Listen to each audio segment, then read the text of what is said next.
Welcome. मैं हूं प्रियंका संभव और आप देख रहे हैं मनी 9, जहां हम समझ रहे हैं कि अब बजट आने के बाद आपकी बचत, निवेश और खपत का हिसाब किताब कैसे बदलने वाला है, क्योंकि अब आपके जेब में आने वाले हैं ज्यादा पैसे। इनकम टैक्स पर बिग राहत की अनाउंसमेंट वित्त मंत्री निर्मला सीतारमण ने बजट 2025 में की है और इस राहत से होने वाला यह है कि आपके जेब में आने वाले हैं एक्स्ट्रा पैसे, बचने वाला है आपका एक्स्ट्रा टैक्स, और इस पैसे को आपको कैसे इस्तेमाल करना है, साथ ही में बजट आपके निवेश को कैसे बढ़ावा देने वाला है, इस पर भी हम बात करने वाले हैं। मेरे साथ मनी 9 के इस स्पेशल बातचीत में जुड़ गए हैं दो खास मेहमान। सबसे पहले मैं इंट्रोड्यूस करवाना चाहूंगी सिद्धार्थ शर्मा को, founder money tree partners. Thank you so much Siddharth, on an important day like budget आपने वक्त निकाला मनी 9 के स्टूडियो में आने का, शुक्रिया। और साथ ही में मेरे साथ जुड़ गए हैं मनीष गुप्ता जी, जो कि हैं टैक्स एक्सपर्ट। सो मनीष सर, आपसे शुरुआत करनी चाहिए क्योंकि आज का दिन तो टैक्स एक्सपर्ट्स के नाम है।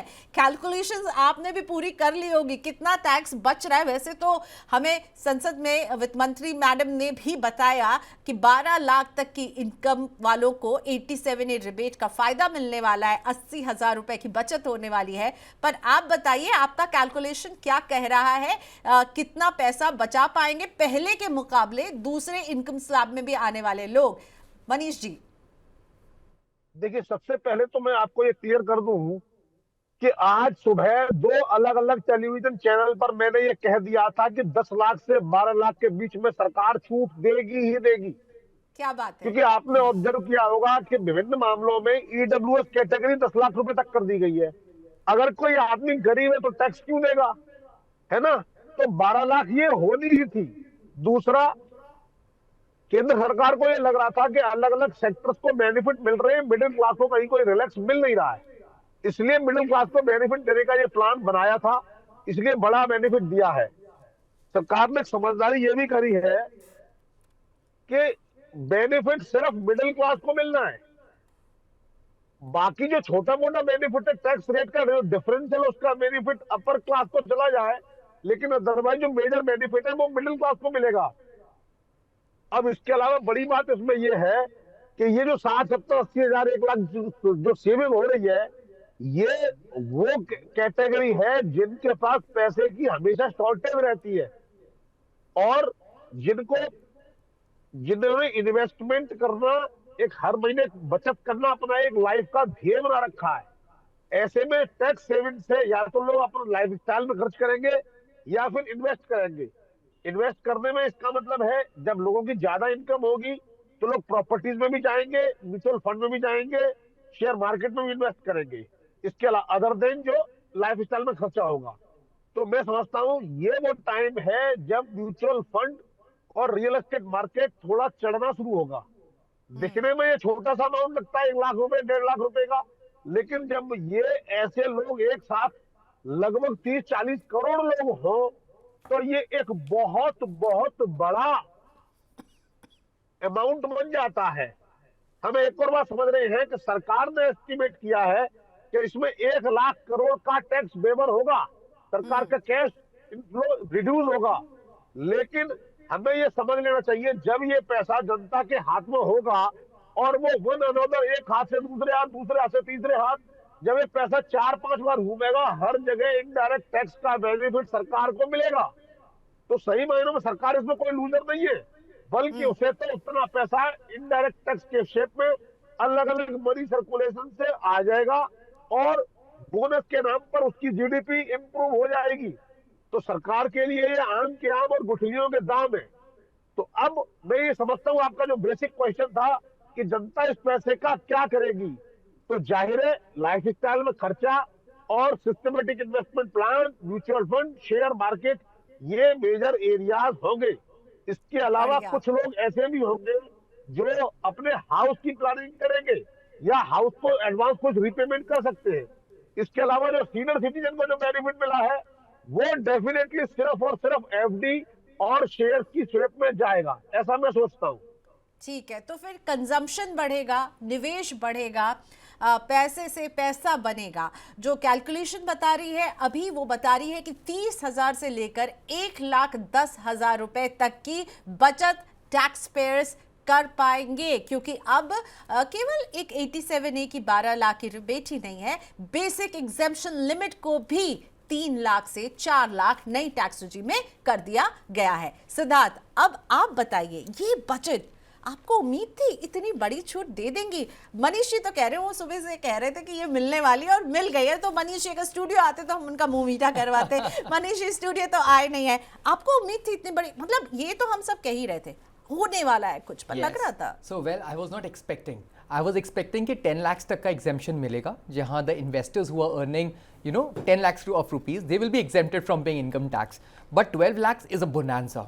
And it will be a big bonanza because आज तक कभी इतना बड़ा exemption limits कभी इतनी ज़्यादा नहीं बढ़ी. As a result of which, it has really bombarded the industry because the point is very simple कि अब जैसे आपने प्रीसीडिंग क्वेश्चन में पूछा, ये जो डिस्पोजेबल इनकम है ये एक्चुअली किया क्यों गया था, ये बहुत इंपॉर्टेंट है। जिस तरीके से अगर आप कंजम्पशन इंडेक्स को देखें, in the last 1 year it has gone down by -1.2%, and India is a typically consumption oriented economy. उस consumption which is acting as a backbone, उसको बढ़ाने के लिए सरकार कुछ भी करेगी, बिकॉज आज भी कर दिया सरकार ने। एग्जैक्टली सारी थ्योरीज फेल हो गई। कह रहे थे 7 लाख का तो 87A डिबेट है, मैक्सिमम हुआ तो 8 होगा, 9 होगा, 10 होगा, पर निर्मला सीतारमण जी ने सबकी बोलती बंद कर दी भाई। 12 लाख विच इटसेल्फ वाज किसी जमाने में 30% का टैक्स ब्रैकेट का अंदर लोग आते थे 12 लाख में, आज वो एग्जेम्प्टेड कैटेगरी में आ रहे हैं। क्या बात है। तो ये जो डिस्पोजेबल इनकम है जो उन्होंने किया, दिस इज वेरी इंपॉर्टेंट। क्यों? क्योंकि सबसे पहले इससे कंजम्पशन बढ़ेगा, इलेक्ट्रॉनिक्स में, रियल एस्टेट में, इन्वेस्टमेंट्स में, म्यूचुअल फंड जैसे सर ने बताया, स्टॉक्स में, एंड मोस्ट इंपॉर्टेंटली लोग अपने लेजर में भी काफ़ी पैसा खर्च करेंगे। जिस तरीके से ये बहुत क्लियर हो जाता है कि this budget is primarily meant to increase and to spur the consumption in the economy. और ये इसलिए हुआ क्योंकि हमारी जो GDP फिगर्स आए थे लास्ट, इट वाज जस्ट 5.4%, जो कि one of the lowest in the decade रहे हैं। तो विथ 5.4% ऑफ GDP, जो कि almost still one of the highest है वर्ल्ड में, उसको बढ़ाने के लिए consumption was the only tool जो सरकार ने उसको यूज किया एज अ रामबाण। और उस बजट को, इस बजट में ऐलान कर दिया कि 12.75 लाख तक, जिसमें 75% का स्टैंडर्ड डिडक्शन एक इंडिविजुअल अवेल कर सकता है if he is a salaried class person, you will be exempted from paying any income tax. और जिस तरीके से रैशनलाइज किया है टैक्स स्ट्रक्चर्स को, जो अभी आपने पुरानी स्लाइड्स में भी देखी, जहाँ 0 to 4, 4 to 8, 8 to 12, 12 to 16, 16 to 20, 20 to 24 and more than 24, इस स्लैब्स को जिस तरीके से रैशनलाइज किया है, एक सर्विस क्लास ओरिएंटेड, एक मिडिल क्लास ओरिएंटेड गाय भी इस रैशनलाइज्ड टैक्स स्ट्रक्चर से भी उसको काफी एक राहत मिलेगी अपने इनकम टैक्स में। तो मुझे एक बात बहुत अच्छी लगी, देखिए ना, 4 लाख से इसको बढ़ाया है, तो एक सिंप्लिफिकेशन हो जाता है कैलकुलेशन में। और ये मैम ने एग्जाम्पल के तौर पे बहुत क्लियर कट बताया कि एक इंडिविजुअल जो 10 लाख रुपीज की जिसकी या 12 लाख रुपीज की जिसकी इनकम थी, वो किस तरीके से 100% वो अपना टैक्स उसको टैक्स एग्जेम्प्टेड कैटेगरी के अंदर आ रहा है, while at the same time जो 25 लाख से ऊपर कमा रहा है पैसा इंडिविजुअल, उसको 25% तक की टैक्स एग्जेम्पशन की छूट मिल जाती है। तो this is completely known as a progressive taxation. जिस तरीके से ये बढ़ रहा है, जहां एक नॉर्मल लेमैन, क्योंकि एक India still a mass driven economy, एक मिडिल क्लास सेंट्रिक इकोनॉमी है, और इस इकोनॉमी को इम्प्रोवाइज करने के लिए एक मिडिल क्लास ही एक चैरियट की तरह काम कर सकता है। और सीतारमण मैम ने, द फाइनेंस मिनिस्टर ने अपनी क्लियर कट अपने बजट में जिस तरीके से TCS को लेकर, TCS was itself a big thing, क्योंकि आज एक मिडिल क्लास बहुत एस्पिरेशनल हो गया है और वो अपने सारे बच्चों को पढ़ाने के लिए बाहर भेजता है। वो माफ कर दिया exactly, from 7 lakhs to 10 lakhs। Exactly, TCS is a big problem. बिल्कुल। मनीष जी, मैं आपसे ये भी पूछना चाहूंगी, लेकिन आप लोगों का काम इस हफ्ते खत्म नहीं हुआ। अब अगले हफ्ते नया आयकर कानून जो है उसके बारे में भी आज वित्त मंत्री ने बता दिया कि वो अगले हफ्ते उसे पेश करेंगी। वहां अब आप लोगों का काम वहां पर भी बहुत बढ़ने वाला है। पूरा एक नया कानून आ रहा है, उससे क्या उम्मीदें हैं? और वो उसको लाने के पीछे सरकार का मकसद है सिंप्लीफिकेशन। और मुझे लगता है अब उसमें स्लैब्स को लेकर हम कुछ नहीं देखेंगे, रूल्स लेकिन सिंप्लीफाई होंगी, लिटिगेशन कम करने की बात उसमें होगी। आप इस नए आयकर कानून को कैसे देख रहे हैं?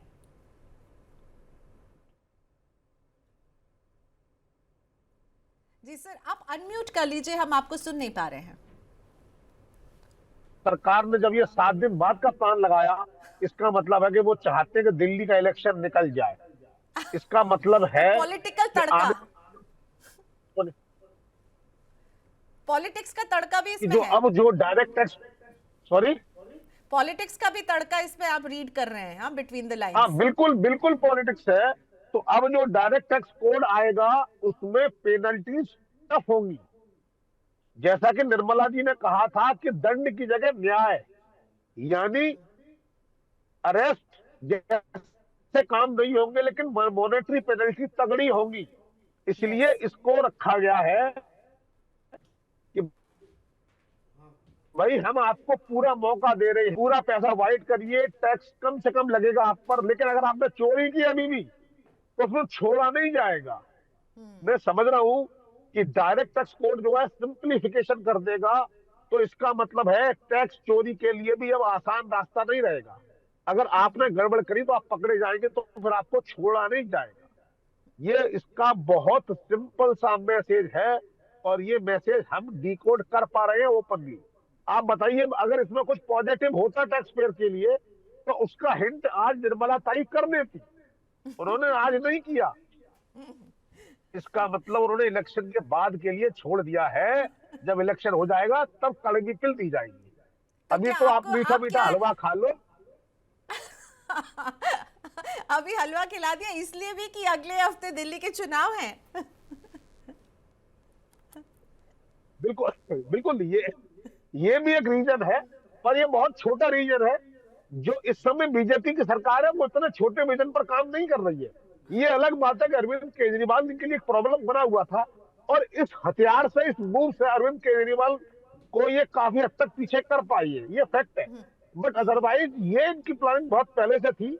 मोदी जी ने कहा था कि 2 टर्म खत्म करूंगा और तीसरे टर्म में पॉलिटिक्स करूंगा। तो ये प्योरली पॉलिटिकल मूव है, लोक लुभावन बजट है। आने वाले टाइम में वो किसानों को भी इसी तरीके से एमएसपी देकर खुश कर देंगे। अभी उन्हें चलिए, बहुत अच्छा सारे है, बड़े बड़े जहाँ तक फैसले, टैक्स पेयर खुश, देश का किसान खुश, तो ये तो अच्छी ही बात है। और ग्रोथ को लेकर जो चुनौतियां हैं उसको टैकल करने के लिए मिडिल क्लास के हाथ में पैसा जाना भी ज़रूरी था। लेकिन केवल यही एक जरिया नहीं है कि मिडिल क्लास के हाथ में पैसा जाए, नौकरियां बहुत बड़ी चुनौती है। हमने देखा इकोनॉमिक सर्वे में भी इसकी बात कही गई है कि भाई पिछले साल कंपनियों की अर्निंग्स अच्छी रही, लेकिन उन्होंने उस लिहाज से नौकरियां नहीं दी। नौकरियां जो है, जॉब एक बहुत इंपॉर्टेंट चीज़ है जिसे एड्रेस करना है सरकार को। इस बजट में आपको दिख रहा है नौकरियों को प्रोत्साहन देते हुए सिद्धार्थ? वेल, अगर आप इन बिटवीन द लाइंस अगर आप रीड करें तो सरकार ने लेबर इंटेंसिव जो इंडस्ट्रीज हैं जी। उस इनका पर भी उन्होंने मेरे को काम जाना किया होगा है। प्लीज। फॉर एग्जाम्पल, अगर आप जैसे, मैं इनफैक्ट इस बजट में पहली बार लेदर, प्रियंका जी, मेरे को जाना थैंक होगा। यू सो मच जी, नमस्ते, बहुत अच्छा लगा आपने वक्त निकाला हमारे लिए। शुक्रिया सर, आपने जो इनपुट्स दिए उसके लिए। और हम अब सिद्धार्थ पर से बातचीत को आगे बढ़ाते हैं। जो जॉब पर फोकस कितना दिख रहा है इसमें? अगर मैं बात करूं, जैसे लेबर इंटेंसिव जितनी इंडस्ट्रीज होती है, like for example leather industry, India was basically known for its leather goods, और उस पर बिकॉज एनजीटी ने इतने ज़्यादा अपने रूल्स एंड रेगुलेशंस लगा दिया जिसके कारण वो इंडस्ट्री ऑलमोस्ट डाई आउट हो गई। चाइना का इतना इंपोर्ट आया एट अ लोअर कॉस्ट, उसके कारण वो लेदर इंडस्ट्री कभी फ्लरिश नहीं कर पाई। लेदर इंडस्ट्री को जिस तरीके से प्रोत्साहन देने के लिए सरकार ने इस बजट में बात करी है, like for example leather clusters develop करना, skill development, because that is one of the most labour intensive industry. तो मुझे लगता है कि वहाँ से एक एम्प्लॉयमेंट को जनरेट करने का एक बहुत अच्छा उन्होंने एक मीन्स जनरेट किया है। बट इसके अलावा मैं अगर बात करूँ तो उन्होंने जो स्किल डेवलपमेंट के लिए बात करी, क्योंकि एम्प्लॉयमेंट की प्रॉब्लम सबसे बड़ी ये है कि आज का जो यूथ है वो स्किलेबल नहीं है। तो स्किल्स जनरेट करने के लिए भी सरकार ने काफ़ी काम करने की कोशिश करी है। Like for example tinkering labs की बात करी है, एमएसएमई क्लस्टर्स को टैक्स बेनिफिट्स देने की कोशिश करी है जहाँ से more and more employment generate किया जाए। आईआईटीज़ में नंबर ऑफ सीट्स बढ़ाने की बात करी, एम्स में number of seats. What are they all for? That is basically कि टेक्नोलॉजिकली अपग्रेडेशन हो, स्किल। इनफैक्ट मैम ने अपने बजट में काफ़ी कुछ बोला है, we want to invest on the human man power so that they become more skillable. एक बार जब वो मोर स्किलेबल होंगे तो मोर एम्प्लॉयबल भी होंगे। ठीक है, तो नौकरी को भी उन्होंने एड्रेस किया है। Exactly. जॉबलेस ग्रोथ का आरोप उन पर लग रहा था, उसको भी जो है उसको आंसर किया। अब मैं आती हूँ वापस अपनी जेब की बात पर, ठीक है। और मेरी जेब की बात मुझे कह रही है कि भाई अब जो एक मिडिल क्लास टैक्स पेयर है उसका पैसा बचने वाला है, तो उस पैसे को अभी हमारे जो टैक्स एक्सपर्ट थे उनका तो कहना है कि भाई रियल एस्टेट में निवेश आने आने वाला है और म्यूचुअल फंड में निवेश आने वाला है। Exactly. आपको क्या लग रहा है ये पैसा भारतीय कहाँ इन्वेस्ट करने वाले हैं? आप क्या पल्स पकड़ रहे हैं? वैसे निर्मला जी ने कहा गुड एडमिनिस्ट्रेटर जो है वो जानता है पल्स पकड़ना, आप क्या पल्स पकड़ रहे हैं? ये बहुत इंपॉर्टेंट है, एक डिस्पोजेबल इनकम, इनफैक्ट मुझे डिस्पोजेबल अकाउंटेबल इनकम मुझे बोलना चाहिए, वो जब एक इन्वेस्टर के पास आता है तो वो पैसा सर्कुलेशन ऑफ इकोनॉमी के अंदर बहुत जल्दी सर्कुलेट करता है। उससे क्या होता है, एक तो मल्टीप्लायर इफेक्ट्स बहुत जल्दी आते हैं, और जो ये पैसा डिस्पोजेबल इनकम जो आ रहा है वो एक इन्वेस्टर देख रहा है कि वो सबसे पहले उस पैसे को इन्वेस्ट करेगा। और इन्वेस्ट क्यों करेगा? Because he is very much concern about his retirement benefits. क्योंकि आज तक प्रॉब्लम ये आ रही थी कि बिकॉज पेंशन्स गवर्नमेंट ने हटा दी हैं, और स्पेशली प्राइवेट सेक्टर्स में तो वैसे भी पेंशन नहीं है, तो वो मैं उन पल्स को फील कर पाता हूँ at the ground root reality. People are too much concern कि रिटायरमेंट का पैसा कैसे जोड़ें, क्योंकि महंगाई इतनी बढ़ चुकी है कि जो पैसा कमाते हैं वो सारा का सारा तो उनका एब्जॉर्ब हो जाता है डे टू डे खर्चों में। अब उनके पास क्योंकि डिस्पोजेबल इनकम बनेगा, उससे वो इन्वेस्ट कर पाएंगे, अपनी SIPs को इम्प्रूव कर पाएंगे, और एक गोल बेस्ड प्लानिंग कर पाएंगे, और अपनी लाइफ को एक अनसर्टेन टेरिटरी से निकालकर एक सर्टेनिटी की तरफ ले वेल जाएंगे। सेड, रिटायरमेंट बहुत इंपॉर्टेंट गोल है और उस पर अब लोग सोच पाएंगे। एग्जैक्टली, रिटायर, और फिर कैपिटल मार्केट्स में भी उसका ज़्यादा इन्फ्यूजन होगा। और इंडियन मार्केट जो पिछले 4 साल से आप देख रहे हैं, 4 महीनों से, नॉट 4 साल से, 4 महीनों से, 4 साल से तो बहुत अच्छा करिए, पर 4 महीने से पता नहीं क्या हो। एग्जैक्टली, जो कि एक डाउनटर्न टेरिटरी में जा रही है। और जो डोमेस्टिक इन्वेस्टर्स ने जो संभाल के रखा था उसको, आज डोमेस्टिक इन्वेस्टर्स और रेजिलिएंट हो गए हैं, सशक्त हो गए हैं, उस कैपिटल मार्केट्स में अपने डिस्पोजेबल इनकम को SIPs के फॉर्म में और लमसम के फॉर्म में इन्वेस्ट करके अपने रिटायरमेंट कॉर्पस को और सशक्त तो बनाएंगे। अगर कोई हमें सुन रहा है, उसको लग रहा है हाँ क्योंकि रिटायरमेंट के लिए मुझे बचाना होगा, क्योंकि भाई अब आप ये बचत तो कर पाएंगे केवल और केवल न्यू टैक्स रिजीम में, Correct. राइट? और आप न्यू टैक्स रिजीम में जा रहे हैं, दैट मीन्स आपको बहुत सारे वो जो इंसेंटिव करने वाले इन्वेस्टमेंट्स होते थे, आप उनका फ़ायदा नहीं ले रहे होंगे। बीमा ETC के तहत आता था, आप नहीं ले रहे होंगे। हेल्थ इंश्योरेंस लेना चाहिए, मैं ये नहीं कह रही हूँ, पर वो सारी छूट आप नहीं ले रहे हैं, आपको खुद से लेना है। इसी तरह अब आपको अपने रिटायरमेंट के लिए अगर इन्वेस्टमेंट करना है, तो सिद्धार्थ मैं आपसे पूछना चाहूँगी कहाँ रिटायरमेंट के लिए निवेश करना चाहिए? आज से अगर कोई शुरू करना चाहता है कि भाई अब ये पैसे आ रहे हैं, इसको मैं रिटायरमेंट के लिए निवेश करूँ।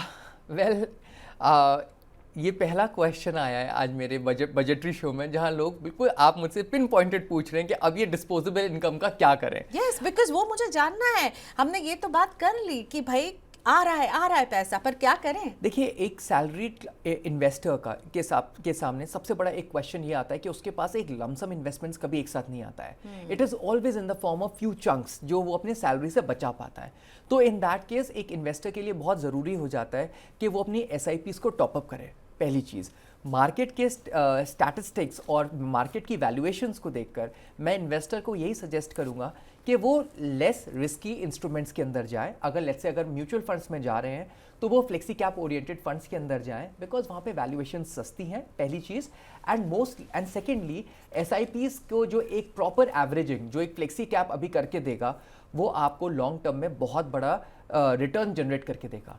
तो इन्वेस्टर्स जिसके पास डिस्पोजेबल इनकम आ रही है और जो टैक्स की चपेट्स में जो अभी तक थे, वो जो कि अब उस चपेट से बाहर निकल रहे हैं, उनके लिए ये बहुत इंपॉर्टेंट रहेगा कि वो अपने एक कंजम्पशन को बढ़ाएंगे, अपने एक स्टैंडर्ड ऑफ लिविंग में अपना पैसा खर्च करेंगे, and at the same time जो इन्वेस्ट करेंगे उस पैसे को वो एक ऐसी जगह इन्वेस्ट करें जहां on a period of time with a very strong compounding effects उनके पास एक ऐसा रिटायरमेंट कॉर्पस डेवलप हो जाएगा जिससे वो अपनी मेडिकल, जिससे वो अपनी गोल बेस्ड प्लानिंग कर पाएंगे और उनकी लाइफ काफ़ी स्टेबल हो जाएगी और वो मार्केट वॉलेटिलिटीज़, जियोपॉलिटिकल वॉलेटिलिटीज़ को भी ध्यान में नहीं रख पाएंगे। ओके, सो जियोपॉलिटिकल इंस्टेबिलिटी ये भी जो है एक कॉज ऑफ कंसर्न रहने वाला है, ठीक है। प्लस ट्रंप जी की बातें टैरिफ को लेकर के, उन्होंने कनाडा और मेक्सिको पर तो टैरिफ 25% लगा दिया है, चाइना पर 10%, अभी तक भारत अछूता है। पर ये भारतीय इकोनॉमी के लिए, पूरे हमारे इन्वेस्टमेंट के इकोसिस्टम के लिए कितना वरिंग हो सकता है? वेल, टैरिफ्स तो एक ट्रेड वॉर का एक ऐलान होता है। लाइक फॉर एग्जांपल, एक ज़माने में वर्ल्ड वॉर 1 हुआ था, फिर वर्ल्ड वॉर 2 हुई। ये जो वर्ल्ड वॉर 3 है, this cannot be fought with the guns and arms. It can only B fought through an indirect measures. तो जो ट्रेड टैरिफ्स हैं वो बेसिकली एक ग्लोबलाइजेशन पे एक बहुत बड़ा एक हिट है, एक डेंट है। और ट्रेड टैरिफ्स किसी भी कंट्री के लिए, नॉट ओनली फॉर इंडिया, किसी भी कंट्री के लिए एक बहुत डिफिकल्ट साबित हो सकता है, बिकॉज आजकल इंटरडिपेंडेंसी इतनी ज़्यादा बढ़ चुकी है। लाइक फॉर एग्जांपल आप इंडो यूएस ट्रेड के बारे में भी अगर बात किया जाए, so US is one amongst the strongest trading partners with India and vice versa. For example यहाँ से एग्रीकल्चरल गुड्स बहुत जाता है, वहाँ से मैन्युफैक्चर्ड गुड्स बहुत आता है। India services one of the highest service exporters हैं वर्ल्ड में। तो उस केस में ट्रेड टैरिफ्स अगर कोई पुट कर रहा है तो उससे ऑब्वियसली इकोनॉमी दोनों की हिट होगी इन सम फॉर्म और द अदर। हाउएवर, क्योंकि इंडिया एंड यूएस एक बहुत स्ट्रॉन्ग एलाइज रहे हैं, तो उस केस में अगर दोनों म्यूचुअल बेनिफिट की तरफ अगर अपना एक ब्रॉडर तरीके से अगर काम करें, सो ट्रेड बैरियर्स या ट्रेड वॉर्स इंडो यूएस के केस में थोड़ा कम देखा जा सकता है, बिकॉज इंडो यूएस बहुत strong allies and it could work in favour of India. Exactly, because चाइना's loss, India's benefit. Exactly कहते हैं कि दुश्मन का दुश्मन दोस्त होता है और दोस्त का दोस्त दोस्त कहलाया जाता है। So in that case you know anything anti China is pro India. चाहे वो चाइना +1 पॉलिसी हो, चाहे वो ट्रेड टैरिफ्स अगेंस्ट चाइना हो, चाहे वो एम्बार्गोज अगेंस्ट चाइना हो, वो इंडिया के लिए, क्योंकि आई थिंक इमर्जिंग मार्केट्स में चाइना के बाद India is the second most competent player, जहां पे सबसे ज्यादा पैसा आता है। सिद्धार्थ, नाउ 2025 आप क्या अब देख रहे हैं कि हम सिप इन्वेस्टर्स जो 1 करोड़ जुड़े इन 2024, ठीक है, और ऑलमोस्ट एवरेज जो महीने का इनफ्लो रहा वो 26,000 करोड़ रहा। करेक्ट। ओके, और अब हम 68,000 करोड़ का पूरा वो बना चुके हैं, 68 correct, yes, somewhere around that, या। तो अब आप क्या देख रहे हैं?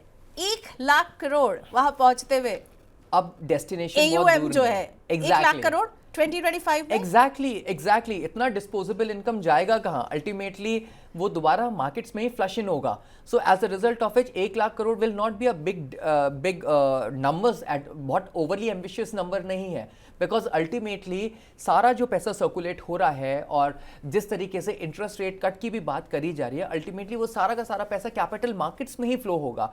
और कैपिटल मार्केट्स में जब डायरेक्टली थ्रू जब बैंक से पैसा निकलकर कैपिटल मार्केट्स में जाएगा या जो डिस्पोजेबल इनकम होगी वो कैपिटल मार्केट्स में जाएगी, उससे अल्टीमेटली इंडेक्स को ऊपर जाना ही जाना है।